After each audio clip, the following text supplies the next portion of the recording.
So now we're going to set the stage for our panel discussion. But before we do that, I'd like to introduce Allison Luizzi, Director of Minnesota Compass, which is a program of Wilder Research. Like our work in housing, mental health, and childcare, Wilder Research also has been in action for more than a century. In fact, Wilder Research's original study, conducted in 1917, examined the housing conditions in St. Paul, which led to St. Paul's first housing laws. Through Minnesota Compass, Allison works with a team of researchers to describe and measure progress on topics related to our quality of life in Minnesota. She will share data that will give you a greater sense of the circumstances shaping our work in housing, mental health, and childcare. So thank you, Allison, for helping us understand the bigger picture. Please give a round of applause and a virtual emoji applause to Allison as she comes up.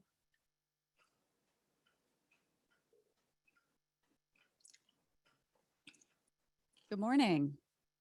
I've been told to get really close to this microphone, so I'm just going to pick it up. All right, our slides should be coming up. Great. In the meantime, I will just get started. I'm Allison Liuzzi, she, her pronouns. I'm with Wilder Research, as Armando mentioned, and the Minnesota Compass Project, which is a project where we track trends in quality of life. And today I'm going to be covering three kind of big buckets of content to give some background before our panel presents. I'll be talking about housing, I'll be talking about childcare, and I'll be talking about community mental health and well-being. And the common thread through all of this is that going into the pandemic, the trends in these areas were already sort of iffy. We already needed to provide support to our community, to families in our communities in these areas. Then the pandemic hit, and that threw everything in upheaval. And what we saw is that conditions got worse where we have data. So I'll be talking about that. The thing to keep in mind, Wilder Foundation was here through it all. They were here leading into the pandemic. We've been addressing these issues all along, and we've adjusted as the pandemic hit and continued to meet the needs of the community in these areas. So let's get going. Housing. The message here that I want you to remember is that barriers to affordable and stable housing are persistent. We saw them going into the pandemic, these barriers to being able to pay for housing. We saw barriers to finding stable housing, especially home ownership. They only got worse during the pandemic. So let's talk about housing affordability. This is a typical family budget. So I've outlined kind of cost of living expenses in Ramsey County. You can see in a typical family budget, housing tends to be the largest expense. About $1,400 for housing in Ramsey County. Next largest expense in a typical family's budget is food, followed by transportation, and you can see the others there. Has that gone up over time? Somewhat. If you own your home, the cost of housing tends to stay relatively stable, but for renters, we've just seen rent go up and up and up over time. What does that mean? Home ownership helps not only with stability in housing, but it helps with affordability of housing. But making the leap from renting to owning a home can be a really big leap for families. What we know since the pandemic hit is that housing is less affordable than before the pandemic. Today, more than 1 in 4 households pay too much for housing. What do I mean by that? They spend more than 30% of their income on housing. We also know that housing cost burden, that's another word for paying too much for housing, has increased since the start of the pandemic, which makes sense, right? We saw a lot of economic upheaval. People might have lost some of their incomes, and as a result, more people are paying too much for housing since the start of the pandemic. And this varies by race. Both home ownership and housing cost burden. Here, we're looking at home ownership. Interestingly, home ownership has rebounded a little bit since the start of the pandemic. We've seen some of those rates go up. You can see, I said I like to wave my arms instead of using a pointer, so I'm going to wave my arms here. You can see some of these lines since about 2018 are starting to tick up. that shows us that home ownership rates have been going up for the last couple of years, and especially among householders of color. Still, less than half of householders of color own their home.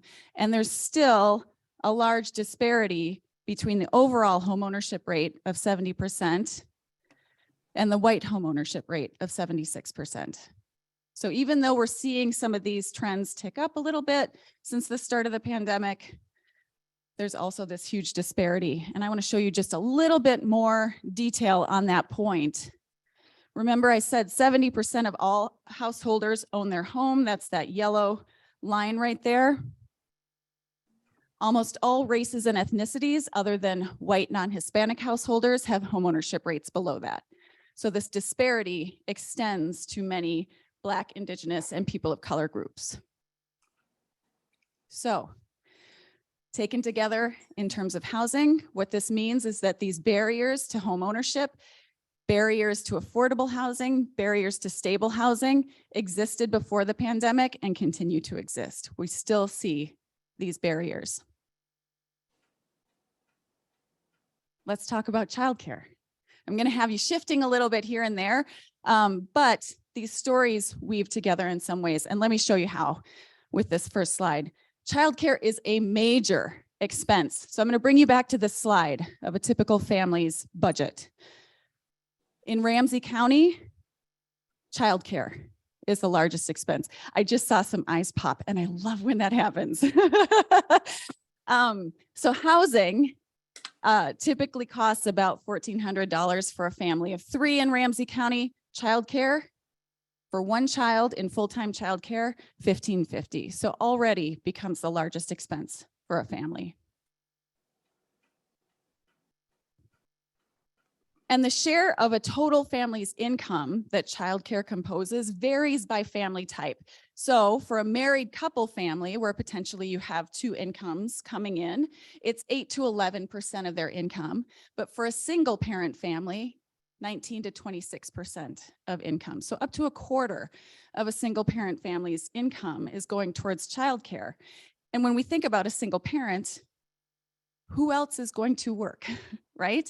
You might be combining incomes with others in your household who are not a spouse. Maybe you're living with a sibling or a friend, but still, if you need to work and your child needs to be somewhere, where else are they going to go, right? And so there, when you're working and up to a quarter of your income is going towards childcare, that can mean that finances become really tight. Now, what about layering race and ethnicity on top of this? What we see across races and ethnicities of different family types, so the lighter shaded bars are married couple families, the share of their income going towards childcare. The darker shaded bars are single parent families and the share of their income going toward childcare. What you can see is that for some families, up to half of their income is going towards childcare. That makes it really, really difficult to make ends meet. Even if more than a third of your income for Black, Hispanic, and families of 2 or more races is going toward childcare, how are you paying for housing? How are you paying for food and transportation and healthcare? How are you making ends meet? So the message here, childcare is a major expense. All right, I'm going to shift again, Anya, because there's a third topic we're covering today, and that's community mental health and wellness. Support for community mental health and wellness is an ongoing need. And with the pandemic, it became even more of a need for a large share of people. What I want you to remember, mental distress is common. In Ramsey County, residents experience on average 4 mentally unhealthy days per month. What does that mean? When people are asked, reflect back on the last month, did you feel down, depressed, anxious? On average, people are saying in Ramsey County, they're experiencing about 4 mentally unhealthy days per month. 12%, or about 1 in 8 people, experience frequent mental distress. So it's common. Lots of people are mentioning this. This was before the pandemic hit. Okay.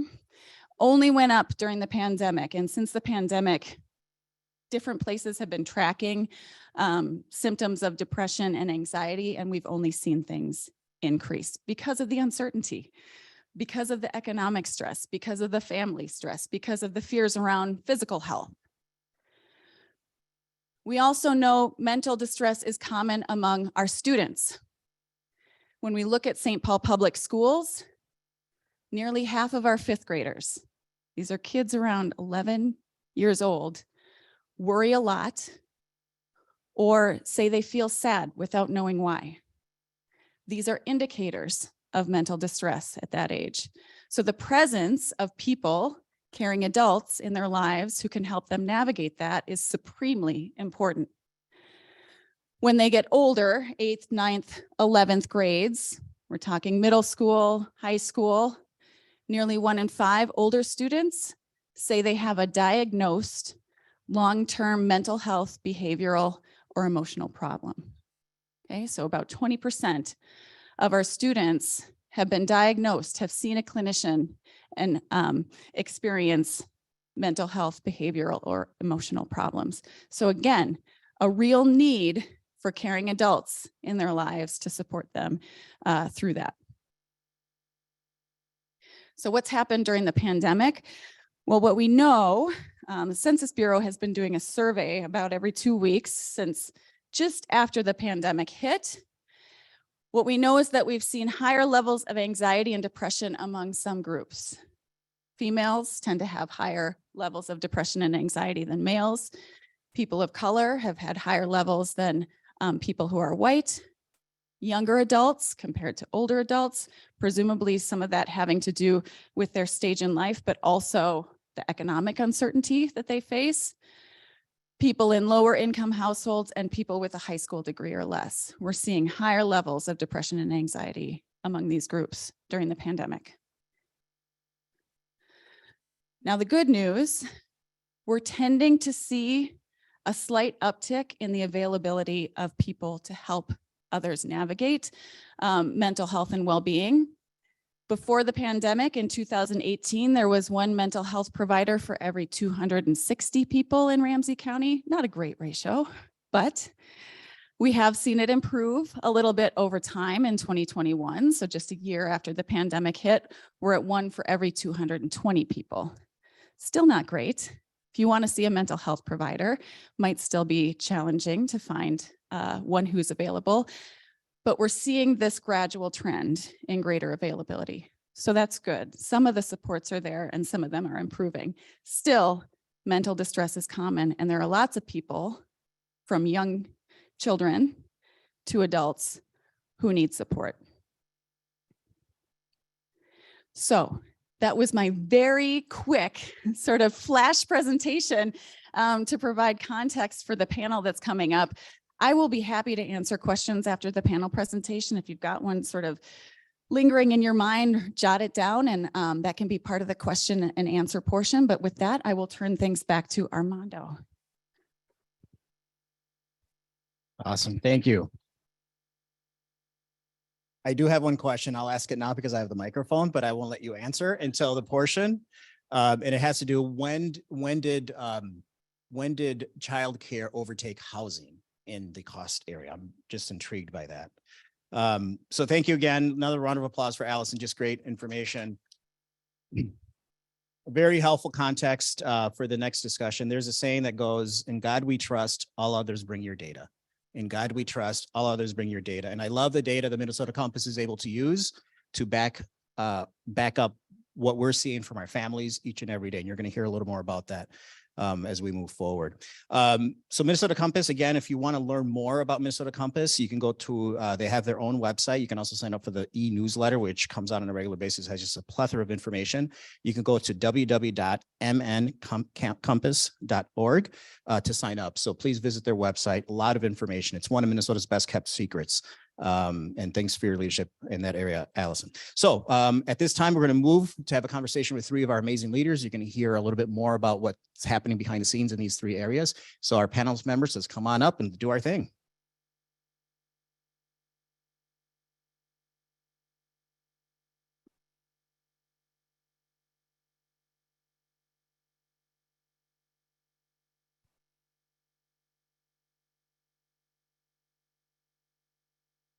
All right. So as many of you know, Wilder's been around for about 115 years, and I'm proud to say that we have 61 years of experience here of that 115. I don't know if that means that we're all getting older or what, but we have a lot of experience here. It's going to be a great discussion to hear from our three great leaders here that we have as we move forward. So don't forget, you do have some cards at your table. If there's some questions you want to write down, you can write those down. Someone will walk around. I believe it's Michelle later will walk around and collect those questions. It will do them from a podium that we have here. And also in Zoom, you can type them into the chat and our online Zoom facilitators will be able to monitor that and get those questions. We are going to leave about 20 minutes for questions later on. So looking forward to that as well. So now I'm going to ask a little bit for our panel members to share a little bit about your background, what you do and anything you'd like to share with the audience. And then we're going to get into a kind of a discussion geared towards questions. And the way these microphones work, you just have to just push up where it says switch up to unmute on top and you'll be unmuted and ready to go. Right there on top. Right there. There you go. Nona. Not my area of expertise. Good afternoon. Nona Ferguson, Vice President of Programs here at Wilder. I've been at Wilder, May 1st will be 28 years, so 27 years and counting. I guess I make up part of that 61 years. I've had the pleasure of working in a lot of spaces and programs here at Wilder. Currently, I'm supporting the basic needs area, which includes housing, early child Development Center, African American Babies Coalition, St. Paul Promise Neighborhood, and older adult services. I think that's everything. But it's all the basic needs that we need to support families in doing and living well. All right, Angie, thanks, Nona. Okay, I'm Angie Claire. Nice to see all of you. I am the director at the Child Development Center, and I have been with Wilder for 19 years as a teacher and also as the director for the last 2 years. We at the Child Development Center and childcare has been within Wilder since 1911. And we have supported families through this recent pandemic, but even earlier, back in 1918 with the influenza pandemic. So we've offered childcare for parents so they can work and still do what they need to do for their families. Thanks, Angie. Pahua. All right. Good afternoon, everyone. Me. Pahua Yang, Vice President of Programs, but the Community Mental Health and Wellness side of the programs.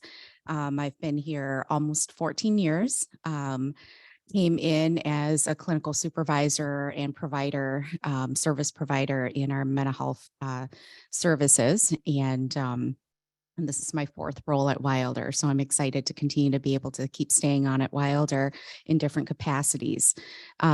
You know, we have been providing mental health services for a very long time. We had one of the first child guidance clinics in the nation in 1924. And at the time, it was unheard of to have basically mental health services that were focused on children and families. And so I'm very proud that that's the history of Wilder. Our services have evolved quite a bit over time. We now serve equal amounts of adults and children and their families, but I'm very proud that that's our history. And some of my staff would like to make really clear that none of them were here in 1924. Even though I don't believe one of them. So I'm excited to be here and talk more about how we're working together and adjusting. Great. Thank you, Nona, Angie, and Pahua. So now we're going to shift a little bit. We're actually going to dig a little deeper into what you actually saw from families when the pandemic hit. And then we're also going to talk later about what energizes you now and about the future, where your programs are headed, because there's a lot of exciting things. While there's a lot of trauma in our communities, there's also a lot of excitement and optimism and hope for the future as we move forward. So Pru, I'm going to start with you. For some of us, the pandemic feels like it's over, but what are you still seeing within your program area in mental health? Well, I will say that it was almost 3 years ago, so March 16th, 2020, when my leadership team and I sat in this very room and made the decision that we had to send everybody home except for one of our teams that serves our most ill clients. And so, you know, we all lived through that same year. It was like nothing that any of us had ever seen. What I will say is we continue to see the impact of the last 3 years on our staff, many of whom have lost family members, and on our clients, many of whom have lost family members. We have also lost more clients in the last 3 years than we have in my time here at Wilder. And so, I've often reflected on this time and thought, our entire world is sitting on a massive amount of grief and loss, whether we've had direct instances of loss of people, of jobs, of opportunity, or whether it's a more ambiguous grief, which is about like our world has changed. Our world did change the last 3 years. And some of the things that we relied on and knew to be, we thought were sure, are no longer the way that we thought the world would work. And so, I often think of that heaviness that weighs on our entire communities.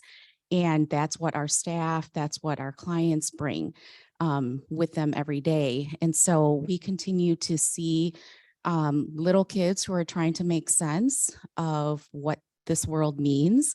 Of course, last year when kids started going back to school, we had a bunch of little kids who had never been in formal school and were crawling up the walls.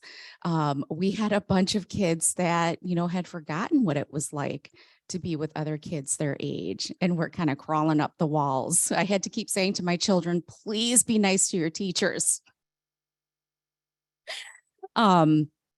We see that. I don't know that we can underestimate just the impact of the last 3 years in combination with the pandemic and just, a lot of the reckoning that we as a nation have to do about who we are in this space together and how we share the space together, and some of the inequities that we see between all of our different racial groups.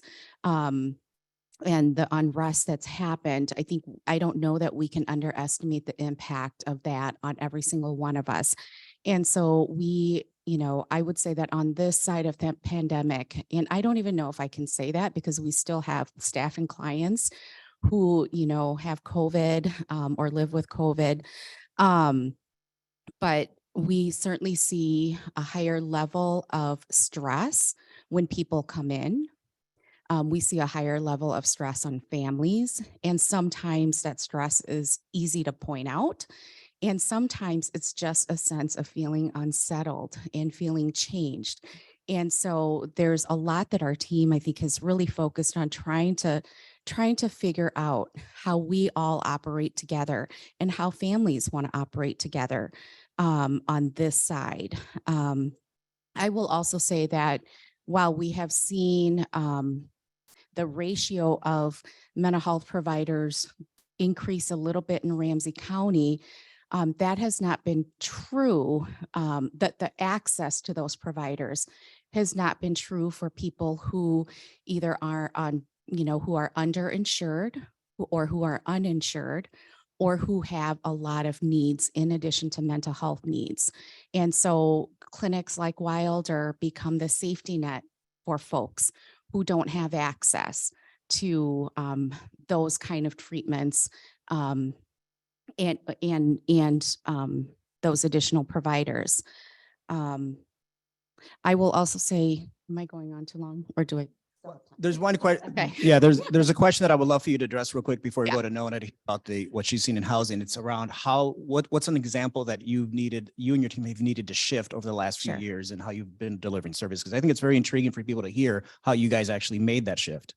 Absolutely. So I talked about, 3 years ago when we in this very room made the decision we were going to send everybody except for our one team home. And we got, we didn't know what we were going to do, except we all knew we needed to keep each other and our community safe. And so we started calling clients to say, hey, we can offer you telephone. We don't know if this is legal yet, but we want to make sure that you don't miss your session. We can offer you a session by telephone instead of having you come in. And most of our clients were saying things to us. Most of our families were saying things to us like, I'll just skip my meeting this week and I'll come in next week. Well, we didn't know it would keep going on. And so we had to quickly pivot to figure out how we were going to operate a telehealth service. And not only did we have to figure out the legal pieces of that, We had to figure out then the equipment and the nuts and bolts piece. And then we figured out a lot of our families that we were serving didn't on their end have the right equipment. And so through just a lot of generous grants and gifts and a lot of hustling that our team had to do, including our advancement team, we were able to figure out how to purchase a bunch of equipment, both for our staff and equipment that we could loan out to the community. And so that first year, for people who didn't have access to an electronic device, we received grants that purchased devices for them, or we actually created a mobile team of telehealth staff that would bring a tablet over to a client in the community. And after they were done with their therapist, they'd let us know. And then our team would go pick it up, scrub it clean, bring it to the next house. And that's how we were also able to stretch our dollars. I mean, we were doing all sorts of things that we didn't think would ever be possible. And that's how we existed. And our one team that was here that continued to see our most high level of acute clients, quite honestly, we, not knowing the science, we at that point were making all sorts of things up. They were going out in full hazmat suits to give injections. But it was really important to them that we could continue to do that for that group of clients. And so these were some of the adjustments that we made that first year. And of course, it's been 3 years. We've learned a lot about how to use technology and how to make it work and how to help people access different and better healthcare through technology for folks who can. And so those have been some of the adjustments that we've made. We've continued to run a hybrid clinic, meaning for people who want a telehealth appointment, we're going to offer that, because if that's what works for them, we're going to do that.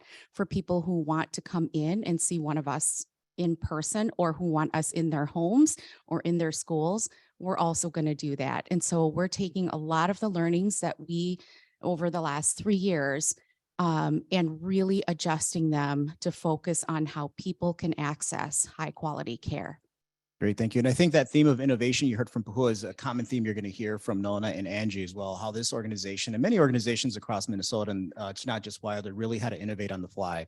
So shifting gears a little bit around the housing piece, Allison talked about the burden costs of housing, Nona, and you're supervising our housing division. How did the pandemic affect your area in housing, and how have you guys shifted as well to meet family needs? So I would just say, starting off, we serve people who experience homelessness. So we take people from the street or any place determined not suitable for human habitation, which is actually what's written in the HUD law. We bring people into housing. We do not own the housing. We pay 30% of their rent to help them stay housed. So prior to the pandemic, this work is very intimate. It's in homes, it's in apartment building, it's wherever families are, in order to have those conversations and understand what they need. And prior to the pandemic, we said, we know what we're doing is meeting the basic needs for families, but we also want to be creative. And so we started this opportunity called Direct Housing Assistance, where we were able to serve a broader group of people. So people who may not be homeless, but may be precariously housed and on the verge of homelessness. And so we said, we want to help them too. And so that gave us an opportunity to pay rent and mortgage for some of those folks as well. And note, I did say mortgage, because I think it's important to understand, as Allison said earlier, if you can get people into home ownership, over time that levels out the cost of housing and decreases that expense. And so we have moved in that direction. It's really been fun. And so your words today, Allison, were affirming for the team and some of the work that we've been doing. Pandemic hit and we kept going. We also have to do inspections for homes that we choose to put families in, make sure there's no lead. We're going to do a lot of testing. Well, you couldn't be in the same space because we didn't know a ton about the pandemic. And so we would meet there. The landlord would open the door, go back to his car and wait in the car. Our staff who did the inspections would go in and inspect those units, and then they would leave paperwork inside the units for each other to just avoid that human contact, but yet meet the needs of the families. And we did food deliveries, you name it. Keep in mind, our kids get most of their food from schools. They were not in school. So we saw an increase in the need for food. And so we were dropping off food. There's a nice video of one of the staff who's moving around with just boxes. She's dropping off boxes of food, boxes of household items. And so our staff were adaptable. in order to meet the needs of families. I think as Armando said and Pahua said, we have creative staff who are very committed, not just to the mission, but to the individuals that they serve on a daily basis. Thank you, Don. I'm going to stay with you. So grab your microphone, keep it in your hand. Wilder has a rich history of innovative housing support across the city of St. Paul and really the state of Minnesota.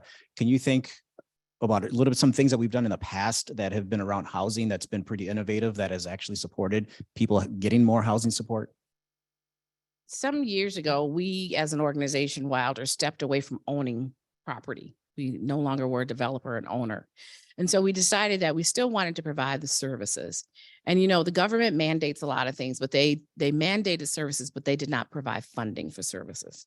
And you can't just take people and put them in housing with no services. So we created a service model that allowed the developers to actually pay us for being there as a service provider. And so that helped us generate revenue as a way to do that. And again, direct housing assistance is probably one of the most innovative strategies we've had.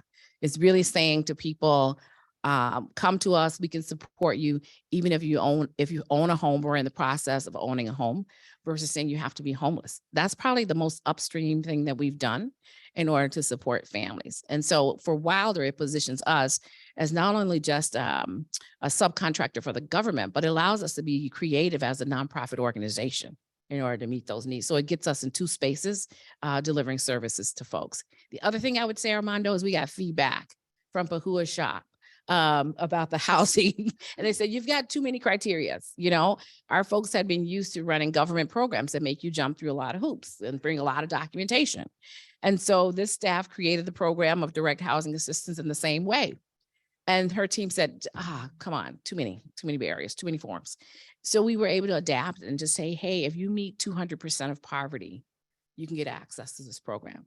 That's the ingenuity and the creativity we have to be able to adapt our services when we have flexible funding and opportunities. So it's been great. Yeah, that's a great example. We have a theme going on at Wilder here. It's called One Wilder, which basically is how do we become a more independent and interconnected organization? Because we have almost 40 unique programs across the foundation. And what you just heard from Nona, hearing from Pahua Shop, so they can make adjustments on there. And those are the things that have been going on for a while, but we're actually focusing more on how do we do that and get stronger internally so we can deliver stronger services in our community. Angie, I'm going to shift to you a little bit. As you know, when there's family instability, the best thing that kids could have is an actual routine. And during the pandemic, you actually started right when the pandemic began. You and I started around the same time, and all schools and childcare centers were closed. But what did you do with the early child development center here? Because I don't think we closed. We did not close. We were open, and we also had that difficult conversation, like Pahua said. I remember talking to Nona and saying, all right, what are we going to do? How do we keep kids safe? How do we keep the staff safe? We continued to provide services to families, but we also did it in a way that helped children feel safe and to provide to the families that truly needed childcare. A lot of our families were considered essential workers back when only essential workers could be working. And that was about 10% of our families, which doesn't seem like a lot, but when our center was full of kids, of over 70 some kids, and then we're down to 20, you want to provide for those 20. So we continue to do that. We did a survey with families to find out, what is your need? Do you need full-time care? Do you need earlier hours, later hours? What do you need? And then we changed our services based on that. We also made some changes with how we were cleaning the center, for example. We clean toys all the time. Our teachers will tell you lotion is your best friend because bleach water dries your skin out very quickly. And when you're washing your hands multiple times, that happens. But masks, children wore masks, staff wore masks. We had a whole debate about, are masks okay when children are learning language and learning our facial expressions? And what does that mean for social emotional development, right? How does a child know it's safe when they can't see your face smiling at them? So we had a whole discussion around that. We even had clear masks for one point. We tried a lot of different ways to keep the children safe. And then, you know, there were times that we did have kids that were testing positive. We had staff that tested positive. Because we had a really good setup, we were able to say, okay, a child in this classroom or a staff in this classroom is tested. We're going to quarantine that classroom. the rest of the center continued to operate as normal. So families still had care for when they needed it. Yeah, that is just truly amazing. And I think for those of us who have had children and have had to rely on daycare or schooling as a form of daycare, the importance, this pandemic has upended that whole sector, both the daycare sector and the childcare, the preschool sector and the school sector. And the trauma that these students have experienced, and staff and also parents, is yet to be determined actually what those effects are. But having the Child Development Center open has been just instrumental. So I applaud you and your staff for, literally putting your lives on the line to ensure that these students, A, had a safe place to go to, had a meal to put in their bellies every day, and then also had some education going on, and the parents have reprieve so they can do working. So I applaud you for that. I think I've heard that there was a pandemic in 1918. I think none of us were around at that time, but from your historical context, how has the Child Development Center or Wilder responded during that time? Because we have a long history providing support to little ones. So I think, one of the ways is that we stayed open. Similar to the pandemic back in 1918, the childcare was open 24 hours to take care of the children while parents were sick, so that they still had a safe place to be. Now, we're not open 24 hours. We don't have staff to do that, but we continue to provide that same high quality care for the families. One of the other things that came out of that was we noticed that with kids staying home from school, food was an issue. We created a food pantry for families. And we did it in a way that families, they're able to fill out a form and give it to somebody at the desk. It gets filled. They have a basket ready for them when they come to pick up. So parents don't have to feel embarrassed to ask for that need. And I'll tell you, it's still going strong. Families are using the food pantry on a daily basis. We get requests. We feel like that's going to increase with the ending of SNAP benefits for some families coming up here soon. So we've done that. We've also really looked at the ways that we are interacting with the children, because they're coming and they are feeling these effects that we've all been talking about. Mental health for the older kids is real for our younger kiddos too. They're experiencing things with their families and they bring that to school with them. So we've done a lot of new ways of looking at children and early childhood trauma. So we've been doing training over the last year with all of our teaching staff and center staff to be able to center children in a way that is helpful and supportive for them. Great. Thank you, Angie. Angie mentioned SNAP benefits. There's a lot that goes on in the government sector, public policy, that often those of us who don't rely on governmental support don't pay a whole lot of attention to, right? It's a headline and we just bypass it sometimes. But just know that there's a lot going on at the legislative that could be helpful for our families. Pahu, I believe you testified yesterday, I heard. Pahu is at the Capitol on a regular basis testifying. Nona's staff has been there. All our staff from across Wilder have been testifying to really advocate for those individuals that they have no one to advocate for themselves. And we as an organization, if we don't do that, they just don't, not that they don't have the skills, they're working, they're trying to meet their needs. So policy matters. We have a full-time policy director here that does amazing work. So I want to highlight that because there are some policy decisions that are coming down.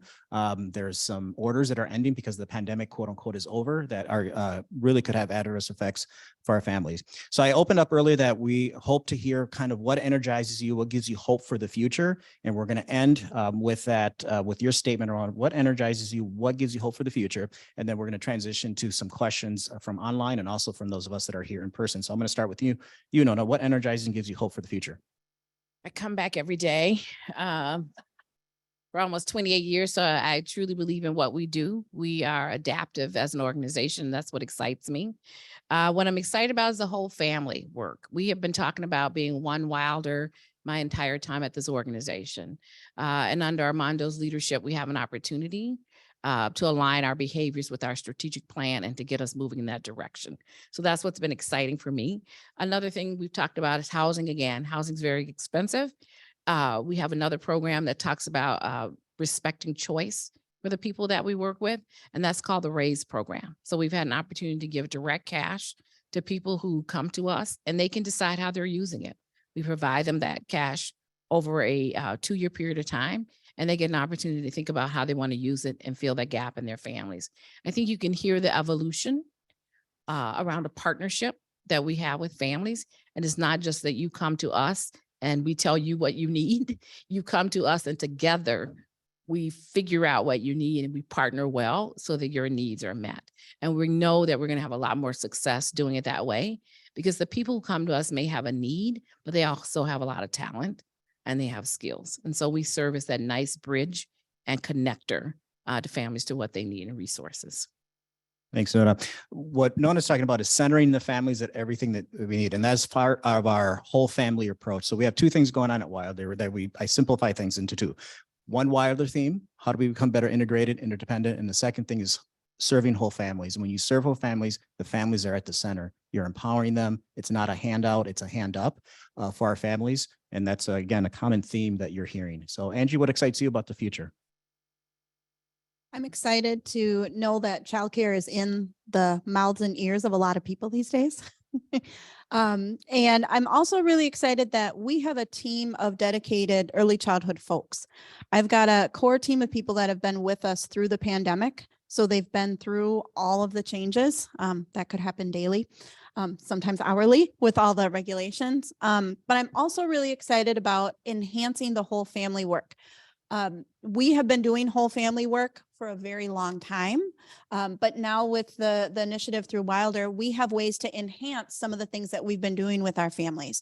So connecting with other programs within Wilder is something that we've also done, but we're doing it in a way that families now have support to go to the RAISE program or the mortgage assistance program. They are able to be seen at the clinic to have support if they need that.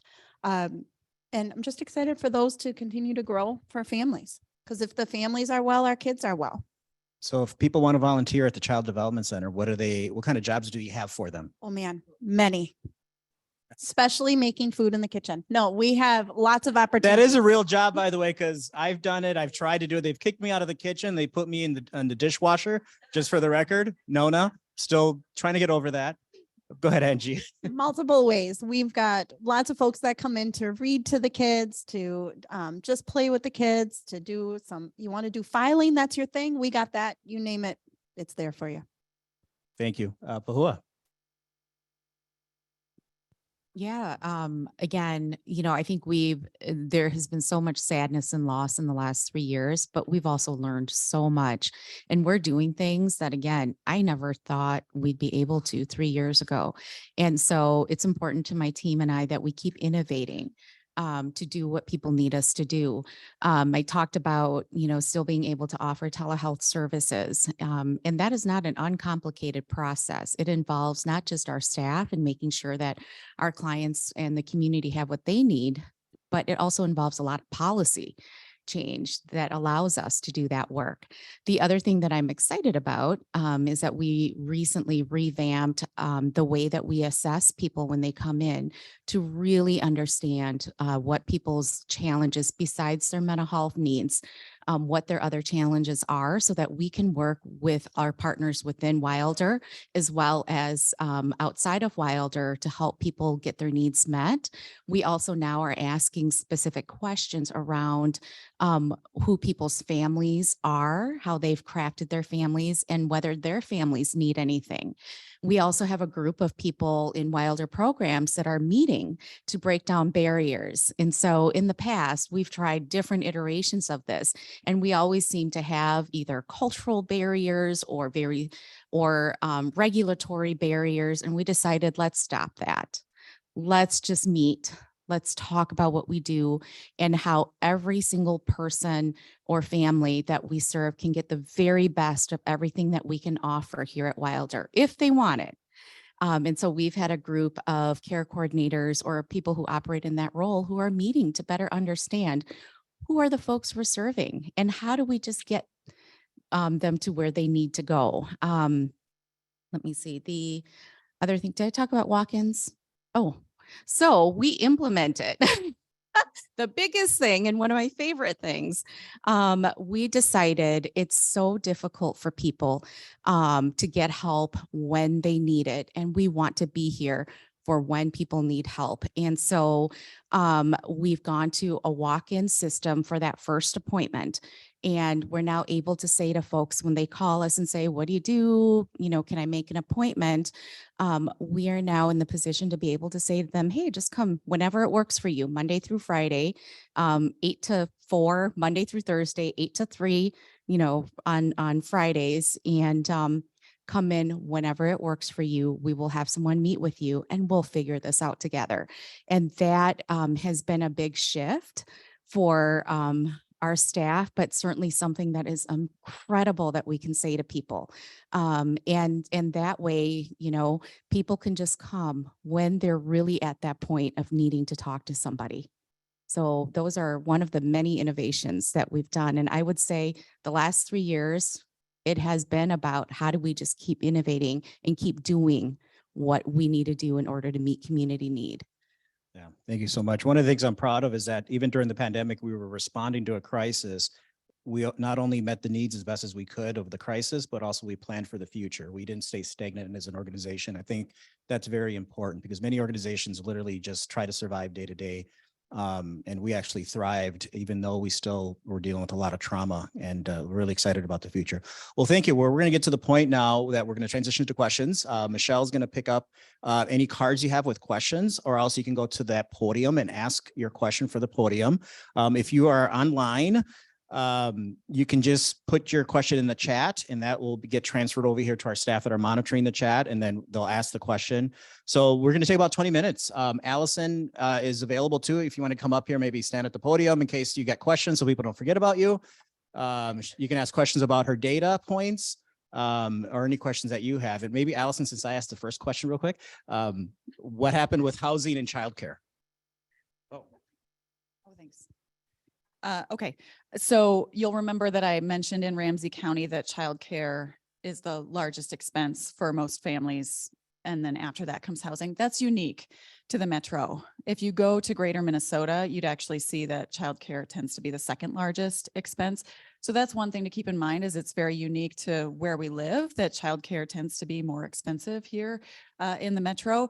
And then in terms of when did that become the largest expense? We've seen childcare ticking up over time. So I don't have an exact date, but what we know is that childcare is really like a choking expense for a lot of families. It's on par with tuition for college. So yeah, no exact date, unfortunately, but I have other interesting facts for you if Sure you do. All right. Thank you, Allison. Michelle, there's a microphone there. Just press the mute button to go up so people will hear you online. You can ask your question. Am I live? Check, sound check. Okay, I have a question. How can the public learn about Wilder programs? Great. Who would like to take that? I've been talking all afternoon. How can they learn about your programs? What's the best approach? Go ahead, Angie. So if you go to the Wilder website, there is a great childcare and preschool site. It gives you lots of information about our program. Now, the thing that's really nice about the Wilder website is that you get to see pictures of the things that happen in the center. You get some really good descriptions of what we do, changes that we've made. Parents can go online and request tours for the program. So lots of information is shared there. Do you have openings right now? So if I know someone who needs preschool, they're within the city of St. Paul, and do you have boundaries? Do you have openings, and how do the boundaries thing work? Yeah, so we actually take families from all over. We have some families that drive as far as Forest Lake coming in to right down the street that walk in. So all over. And yes, we have openings. We enroll all through the year. There was a feature on WCCO just the other night where they highlighted a new library that you guys have opened up in partnership that has books. You want to just speak to that real quick? That's really cool. And the parent was from West St. Paul, was bringing the young child who was the star of the whole segment on the news. Yes, our comic enthusiast who was in the video. So we just opened a partnership library with African American Babies Coalition called the Raw Library. And it's a library that is set up for the children and families to check out books twice a week. They're able to check out their own books. And the books that are in the library are either authored or illustrated by folks of color. So the families and the children get to see books that look like them, which is very important for our population. And the kids love it. We had one little girl, I was just telling Sue this before we started, that we had one little girl. It was the first day that the library was open. She went in to pick out her first book and she walked out with it in her bag and she said, Miss Angie, she looks like me. And that just warmed my heart to know that she was excited to be able to read a book about someone that looked like her. Great. Thank you, Michelle. Okay, I think this one is for Allison. And it gets at the fact that the term Black and biracial are kind of vague, and wondering if studies that you look at kind of pull that apart. Sure. So on some of my slides, I did show more detailed racial and ethnic breakdowns.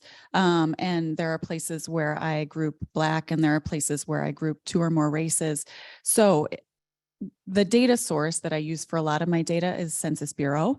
And if you remember back to 2020, when you all filled out your Census Bureau forms, I hope, you were asked to mark your race or ethnicity, and you could check as many boxes as apply. And so for people who just mark Black, they would be counted in that category that I talked about, Black. For people who would mark Black and white or white and American Indian, they would be in that category of 2 or more races or biracial or multiracial. What we're seeing over time, I don't want to veer too much away from the topic today, is a really strong increase in that category of 2 or more races. And especially in this last census, we just saw that number shoot through the roof. And a lot of it is our youth populations. They are becoming much more racially and ethnically diverse, and we're seeing a lot more identify as 2 or more races. Unfortunately, the trade-off is, what are the 2 or more races? How do we understand their identity? Because we are grouping people who say they're Black and Asian with people who say they're white and American Indian, and those experiences look really different. So unfortunately, the clarity around that category is not great. I hope I answered that question. Great. Great. Thank you. Andy? Yeah, hi, everyone. We've got a question that came in through the chat, so we'll continue to monitor that. So if you have other folks that are joining virtually, please go ahead and share. But you mentioned a shift, Nona, in direct housing assistance to be accessible for people at 200% of the poverty level. What does that mean in terms of dollars? And is that unusual for housing programs? Typically, I would say it's unusual. No, 200% of poverty, I can't think of the number off the top of my head, but that is not unusual for government-based programs. So we were trying to go with things that were similar. Say, if you met that guideline, you probably qualify for free lunch. So we were trying to use things that were kind of standard and typical, which allowed us to go away from a lot of other paperwork and data collection. The unique thing about that work is that we were able to include people with a mortgage and people who were not homeless. Thank you, Lindsay. 60,000? Is that? For a family of 4, 60,000. That's what we're. Thank you, Lindsay. Another question that came through by chat. This is for Angie, I think, but for anyone really. What do you see in terms of kids when you talked about the different supports that you have at the Child Development Center, right? It's a great place for kids, but it's also a place for families. What do you see when you are addressing things like providing food and just kind of winter clothing? What changes do you see in the children themselves? It's a really good question. We see this in many different ways. So when families have what they need, when they have, stable housing, they have clothing, they have food, kids come in a wholly different demeanor. They feel safe, they feel comfortable, they come in happy. But something that we've also noticed too is that as we're working with families and we're helping figure out what are the needs, what are the supports, when those supports are in place, the kids attend school more frequently. So we've really been looking at attendance as well. And why are children out of school? What is the cause? And so if they're in school more often, they're achieving gains. We're seeing that they're ready for kindergarten, and families are also more stable.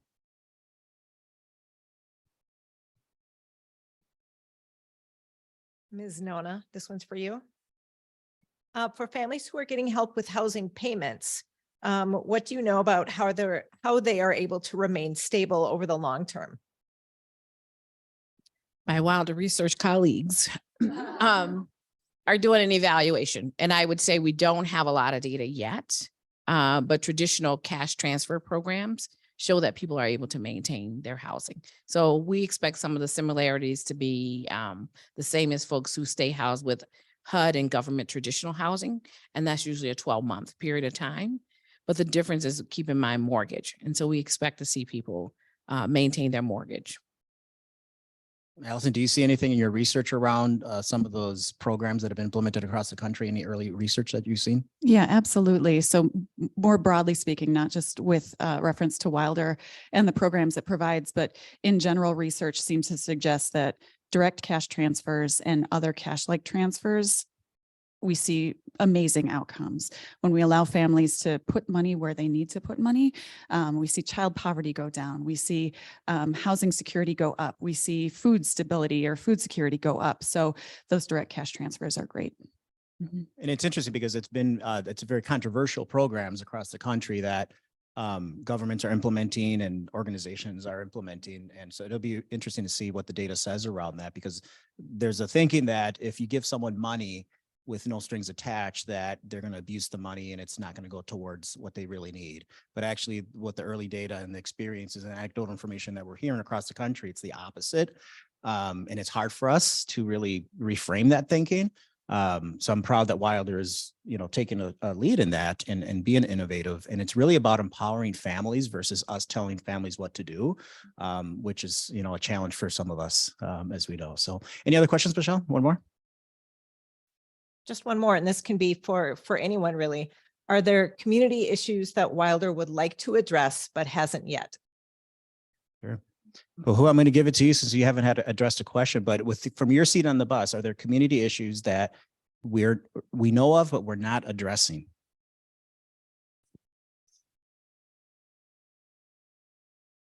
Boy, that's a really broad question. What comes to mind actually is a conversation I had this morning with a group of community mental health clinics across the state.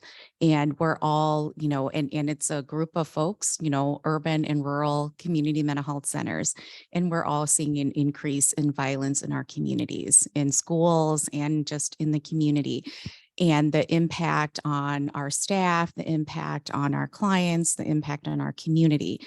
And so we've been talking about just sort of from a mental health perspective, what are the things that we can do?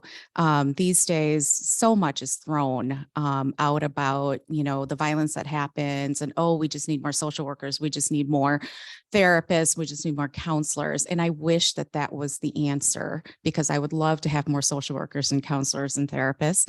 And that's not the only answer.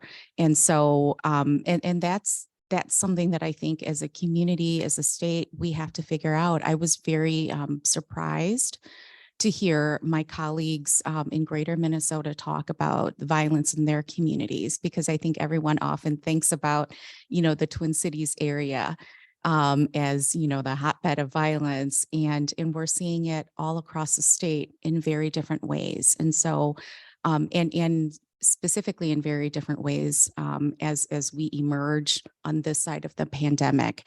I don't know that that's a problem, Armando, I'd like you to solve for us. But I think it's something that as a community, we have to figure out. In terms of the problems, we're often reminded by our staff that they also are the community. So a lot that happens that you hear in St. Paul specifically, even nationally and internationally, affect our staff. We have over 53% people of color, BIPOC individuals that work at Wilder. Things that happen in Burma, Myanmar affect our staff here. So just know that our staff are carrying a heavy weight, and we've had so much trauma in St. Paul specifically that it seems like it's a constant barrage of trauma that we experience. And I think it's something for our donors and volunteers and board members that are here. And I want to applaud our board members too, that have joined us today virtually and also in person, that weighs a lot, not just on Wilder, but a lot of social service providers, people that are on the front lines trying to help the community. All that trauma affects them each and every day. There's, Saint Small. Have you heard that saying, right? Saint Small.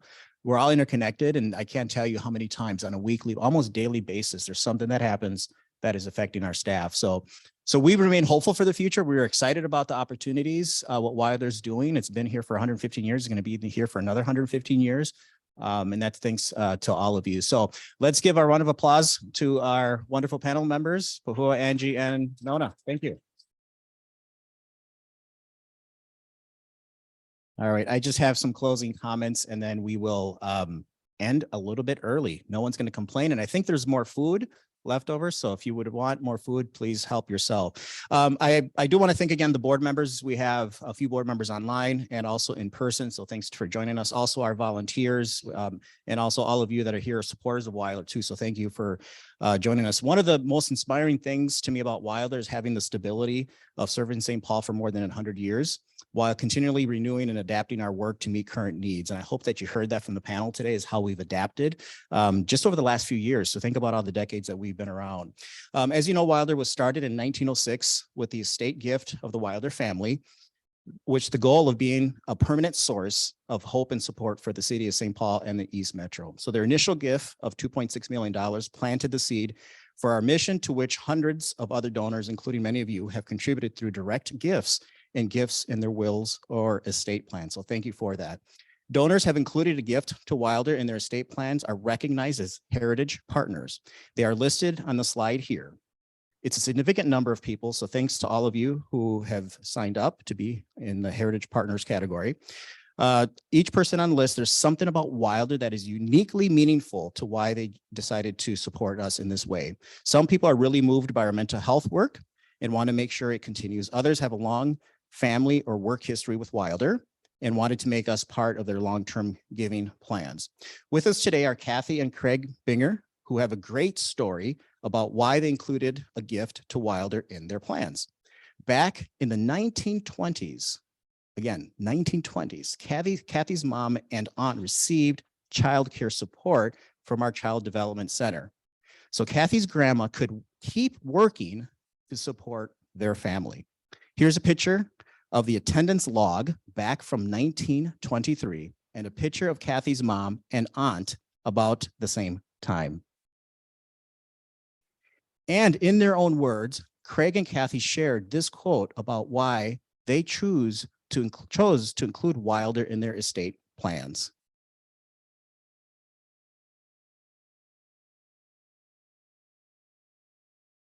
So thank you, Craig and Kathy, for your dedication to supporting our work and for future generations to come. Let's give them a round of applause, please. So there are many ways to become a heritage partner, and I'll mention some of the common ways we work with donors to make a long-term gift. Through a bequest in your will or trust, you can designate a certain dollar amount, a percentage of your estate, or the remainder after all the provisions are specified. There are a variety of trusts, some of which can provide income to you or your family during your lifetime, in addition to charitable gift. So you can talk to your tax attorney about the right plan for you. You can name Wilder as a full or partial beneficiary of your IRA or retirement account life insurance policy. You can create a donor advised fund or a commercial annuity. It is very simple to do this. Just request a change of beneficiary form from your policy administrator or to download the form on your provider's website. Make your desired changes and return the form to your provider to establish the gift. Another area is you can create your own named endowment at Wilder. We have a number of those. With a minimum gift of $100,000, you can establish a fund that supports our general mission or a specific purpose that is meaningful to you. An endowment can be created with a gift of cash, stock, or through a beneficiary designation. Your initial gift will be invested and the earnings will be used to support our work each and every year forever into perpetuity. Lastly, if you're 70 and a half or older, you can use your IRA to make a gift up to $100,000 to charity called a qualified charitable distribution, also known as a QCD. This may reduce your taxable income while giving a significant gift. I invite you to visit the planned giving page on our website for more information. You can also visit the early childhood site or Pahua's area or Nona's area on our website. There we include sample bequest language, a qualified charitable distribution request template, and stories of Wilder's planned giving donors as well. Also on the tables is a flyer about planned giving at your table, which also includes an attachment as well on that for this after this event. You can check that out. So if you're curious and want to have a conversation about planned giving, I encourage you to visit with Michelle Morehouse, who just asked the questions, and also her colleague Ed Rodenberg, are also Amelia Caldwell, who are also here. They would love to talk to you more about your giving goals.